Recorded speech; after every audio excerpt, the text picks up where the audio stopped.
The little sister. Once there was a soldier. He had a good wife and a fine son, but he wanted many more sons. One day, his wife became pregnant, and the soldier was very happy. "The baby will be a boy," he said. "I'm sure it will be a boy." He called his son and said to him, "Listen, my boy. A war has started in our country. I'm a soldier, and I must go and fight. I will be far away, and you will be the only man in the house. You must take care of your mother. Soon her baby will come. I want a boy. I don't want a girl. If it's a girl, you must kill her. Then you must come and find me and show me her blood. But if it's a boy, kill the black sheep and bring its blood to me." The boy was unhappy. "Father," he said, "I can't kill my own sister." "You must be a man now," his father answered. "Remember, I only want a son." The soldier said goodbye to his family and went away to the war. A few months later, the baby was born. It was a girl. Her brother looked at her. She was small and very sweet. She opened her eyes and smiled at him. He picked her up and held her in his arms. "Little sister," he said quietly, "I'll never hurt you. I'll look after you. I promise." He went outside and killed the black sheep. Then he took its blood and said to his mother, "Mother, I must go and find my father. I must tell him the news." "No," his mother cried. "Your father wanted a son. He didn't want a daughter." "Don't worry," the boy answered. "I won't tell him the truth."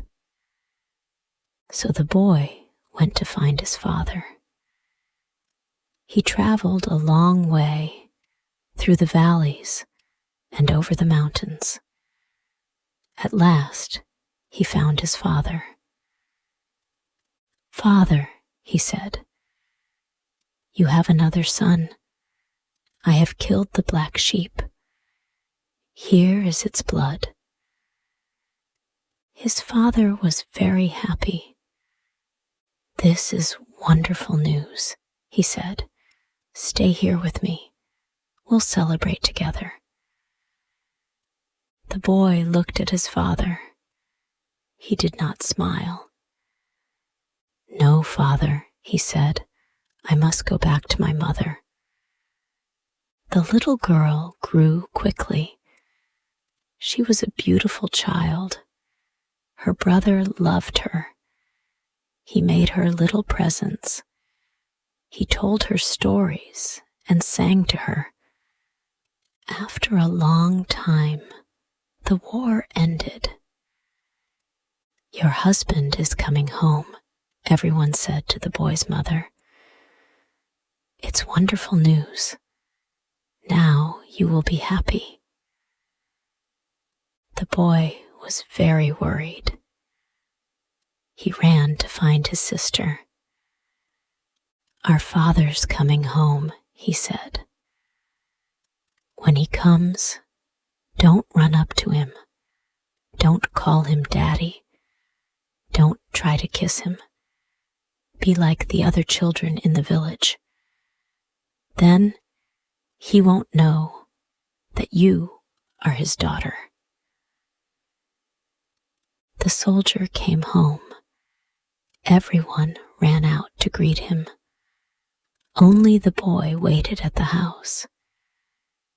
"Are you well, father?" he said.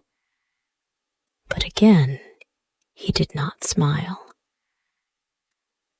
That night, the boy woke his sister and went outside. "What are you doing?" she asked. "Where are you going?" "Be quiet," he said. "Our father must not hear us." He untied his father's mule and lifted his sister onto its back. Quietly, they went away. They traveled all night and all the next day, and at last they came to a big forest. "We'll stay here," the boy said. "Our father will never find us here." The boy and his sister lived in the forest for many years. The little girl grew into a beautiful young woman, and the boy grew into a fine young man. Their life was difficult and dangerous. There were many ogres in the forest. The brother was brave and strong. He killed some of the ogres, but he could not kill them all. One day, a clever young ogre was walking past the house. He saw the girl, and he fell in love with her. "I want her," he thought. "I'm going to marry her." Every morning he watched her house.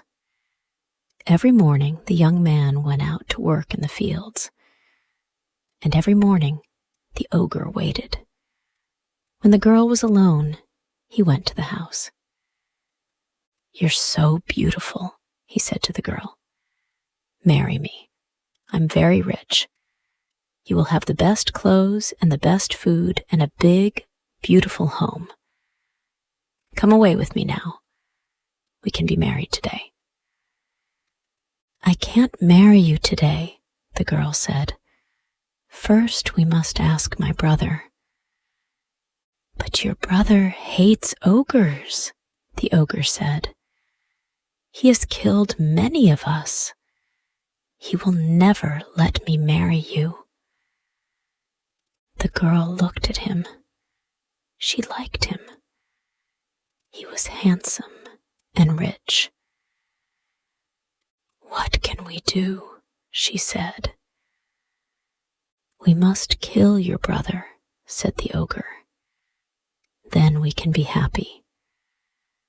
"I can't kill my own brother," said the girl. "I love you, but I can't kill my brother."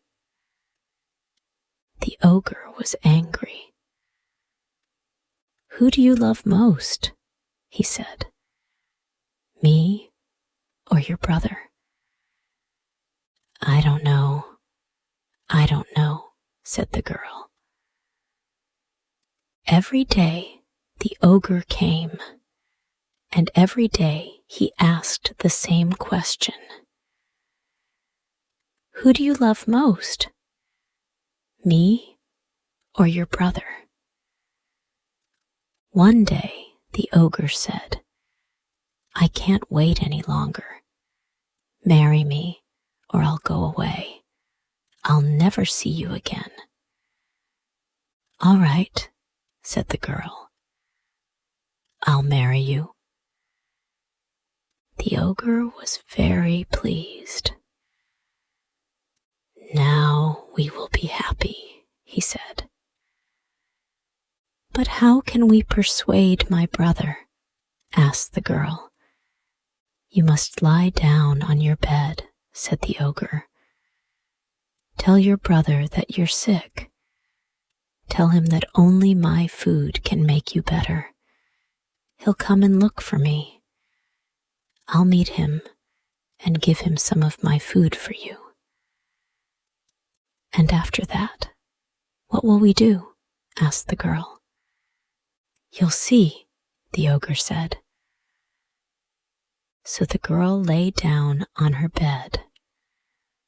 Soon her brother came home. "Sister, what's the matter?" he said. "Are you sick?" "Yes," the girl said. "I'm very, very sick. Only one thing can make the better." "What's that?" asked her brother. "Tell me, and I'll get it for you."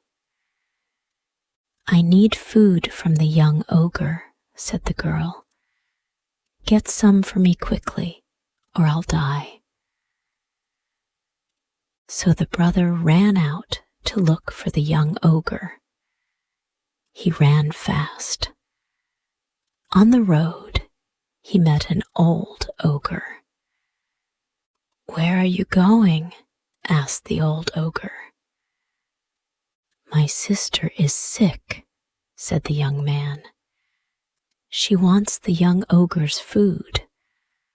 Only that will make her better," she says. The old ogre shook his head. "You're in terrible danger," he said. "There is magic in the food of ogres. When your sister eats the food, she will change. Believe me, I know my people." "And I know my sister," said the young man. "She will never hurt me." "You won't listen to me," said the old ogre, "but I'll help you. The young ogre and your sister will try to kill you. Before they kill you, you must say to them, 'Kill me if you like, but then put my body on the back of my mule. Put my rifle on the mule and send it out into the barley field.'" Then the old ogre went away, and the young man ran on. Soon he met the young ogre. "My sister is sick," he said. "Bring me the young ogre's food," she said. "Only that will cure me." The young ogre smiled. "I'll bring her some at once," he said. He ran fast to the brother's house and gave the girl some of his food. She ate it, and she changed. Now she was ready to kill her brother. Her brother came into the house.